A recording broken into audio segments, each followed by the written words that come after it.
दोस्तों, कभी कभी राजनीति की शतरंज में ऐसा मोड़ आता है जहां बाजी पलटने वाला कदम सारी दुनिया को हिलाकर रख देता है।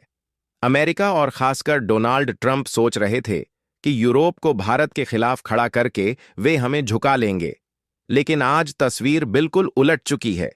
वही यूरोप जिसे ट्रंप भारत के खिलाफ हथियार बनाना चाहते थे, अब सीधे दिल्ली आ चुका है भारत से हाथ मिलाने, भारत के साथ खड़े होने। आप अपनी स्क्रीन पर जो तस्वीर देख रहे हैं, ये कोई आम डेलीगेशन नहीं है। ये है यूरोपियन यूनियन की हाई लेवल टीम की, जो कल शाम दिल्ली पहुंची। मिशन साफ है, भारत के साथ बिलियंस ऑफ डॉलर की ट्रेड डील को फाइनल करना, जिसको लेकर 60% काम कंप्लीट भी हो चुका है, और यही बात खबर में भी बताई जा रही है। सोचिए दोस्तों, जिस भारत पर ट्रंप ने 50% तक के टैरिफ लगाकर दबाव बनाने की कोशिश की थी, आज उसी भारत के दरवाजे पर यूरोप खड़ा है, साझेदारी की भीख मांगता हुआ। भारत सरकार ने पहले ही तय कर लिया था कि हम अमेरिका पर निर्भर नहीं रहेंगे। हमारी रणनीति है, नए रास्ते खोलो, नई डील करो और भारतीय प्रोडक्ट्स को पूरी दुनिया में फैलाओ। यही वजह है कि यूरोपियन यूनियन की 12 सदस्यीय टीम दिल्ली की धरती पर उतरी और सीधे वाणिज्य मंत्री पीयूष गोयल से बातचीत की मेज पर बैठ गई। अब सोचिए दोस्तों, इसी बीच एक और धमाकेदार खबर आई है। ट्रेड कमिश्नर मैगस ब्रूनर भी भारत पहुंच रहे हैं। विदेश मंत्री एस जयशंकर से मुलाकात के बाद यह डील कभी भी फाइनल हो सकती है, यानी हालात साफ हैं। भारत की नई चाल से अमेरिका की नींद उड़ चुकी है। लेकिन असली ट्विस्ट तब आया जब यूरोपियन यूनियन की secretary Ursula von der Leyen ने ट्रंप को सीधे सवाल दाग दिया कि 2024 में खुद अमेरिका ने रूस से 5,278 करोड़ का यूरेनियम और प्लूटोनियम खरीदा था। तो क्या वह पैसा रूस ने यूक्रेन युद्ध में इस्तेमाल नहीं किया होगा? क्या सिर्फ भारत और चीन ही जंग को फंड करते हैं? ट्रंप खामोश हो गए। जवाब देने की हिम्मत नहीं हुई, क्योंकि सच्चाई यही है कि अमेरिका खुद रूस से अरबों डॉलर का सामान खरीद रहा है और गुस्सा दिखा रहा है भारत पर। चलिए पूरी डेवलपमेंट को समझते हैं, लेकिन आगे बढ़ने से पहले इस वीडियो को लाइक करके चैनल को सब्सक्राइब जरूर कर लीजिए, क्योंकि आपके लिए तो मात्र 1 सेकंड का काम है, लेकिन इससे हमारी बहुत बड़ी मदद होती है। दरअसल देखा जाए तो जब हमारी विदेश नीति सख्त लहजे में सामने आती है, तो बड़े बड़े महाशक्तियों की अकड़ मिट्टी में मिल जाती है। विदेश मंत्री एस जयशंकर जी ने अमेरिका और यूरोप दोनों को सीधा संदेश दिया कि भारत किसी दबाव में नहीं आएगा। हमारी पॉलिसी भारत के हित में बनेगी, ना कि किसी वॉशिंगटन या ब्रुसेल्स के इशारे पर। यही कारण है कि यूरोपियन यूनियन अब भारत को नजरअंदाज करने की गलती नहीं कर रहा। दोस्तों, ये वही यूरोप है जिसने 2007 से भारत के साथ बीटीआईए यानी बिलैटरल ट्रेड एंड इन्वेस्टमेंट एग्रीमेंट को अधर में लटका दिया था। लगभग 15 साल तक बातचीत चली, लेकिन किसी नतीजे पर नहीं पहुंची।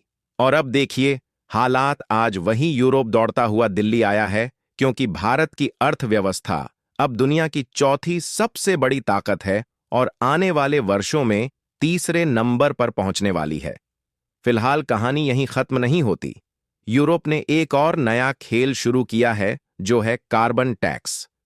यूरोप कह रहा है कि अगर भारत से इस्पात या सीमेंट जैसी इंडस्ट्री प्रोडक्ट्स यूरोप में आएंगे तो उन पर अतिरिक्त टैक्स लगेगा, क्योंकि भारत का कार्बन उत्सर्जन ज्यादा है। यानी सीधी बात, भारत के सामान को यूरोप में महंगा करके हमारी कंपनियों को नुकसान पहुंचाना। सोचिए दोस्तों, क्या यह सही है? जब यूरोप और अमेरिका खुद पिछले 200 साल से औद्योगिक क्रांति करके कार्बन उत्सर्जन का पहाड़ खड़ा कर चुके हैं, तब उन्हें कोई नहीं रोकता। लेकिन जब भारत विकास की राह पर तेजी से बढ़ रहा है, तब वे पर्यावरण के नाम पर हमारे पैरों में बेड़ियां डालना चाहते हैं। भारत ने इसका जवाब भी तैयार कर लिया है। जयशंकर ने साफ कर दिया कि भारत ग्रीन टेक्नोलॉजी में निवेश करेगा, लेकिन किसी की धमकी से नहीं। अगर कार्बन टैक्स लगाया जाएगा तो भारत भी अपने एक्सपोर्ट पर काउंटर टैक्स लगाएगा। इसका असर क्या हुआ? यूरोपियन यूनियन तुरंत बैकफुट पर चली गई, क्योंकि हकीकत यह है दोस्तों कि भारत का मार्केट इतना बड़ा है कि यूरोप उसे खोने का रिस्क ले ही नहीं सकता। एक उदाहरण लीजिए कि जर्मनी की सबसे बड़ी कार कंपनियां हर साल लाखों गाड़ियां भारत में बेचती हैं। अगर भारत ने काउंटर टैक्स लगा दिया तो जर्मन कार कंपनियों को अरबों डॉलर का नुकसान होगा। यही डर यूरोप को मजबूर कर रहा है कि वह भारत से दोस्ती निभाए, दुश्मनी नहीं। अब जरा सोचिए, जिस यूरोप को अमेरिका ने अपने खेमे का सैनिक बना रखा था, वहीं आज भारत की चौखट पर आकर भारत से डील की टेबल पर बैठा है। यह नजारा सिर्फ एक समझौते का नहीं, बल्कि आने वाले वक्त का संकेत है। यह वही यूरोप है जिसने कभी भारत पर हक जमाने की कोशिश की थी। आज वही यूरोप भारत से हाथ जोड़कर कह रहा है, हमें तुम्हारे साथ खड़ा होना है। यानी इतिहास ने पूरा चक्कर काट लिया है। और देखिए, भारत की रणनीति का कमाल कि भारत ने यह स्थिति केवल तेल या व्यापार से नहीं बनाई, बल्कि रणनीतिक कूटनीति से बनाई है। अमेरिका कहता है, रूस से तेल मत खरीदो। यूरोप कहता है, हमें तेल चाहिए। भारत दोनों से कहता है, हम अपने हित देखकर निर्णय लेंगे। यानी भारत ने अपने फैसले कभी दबाव में नहीं, बल्कि जरूरत और लाभ देखकर लिए। जैसे गांव में कोई बड़ा किसान मंडी से सीधा सौदा करता है, कोई उसे रोक नहीं सकता क्योंकि उसका उत्पादन सबको चाहिए। वैसी ही स्थिति भारत की हो चुकी है, और यूरोप की मजबूरी भी है, क्योंकि वह खुद भारत पर इतना डिपेंडेंट हो चुका है कि वह भारत से अपनी डिपेंडेंसी हटा ही नहीं सकता। जय श्री राम।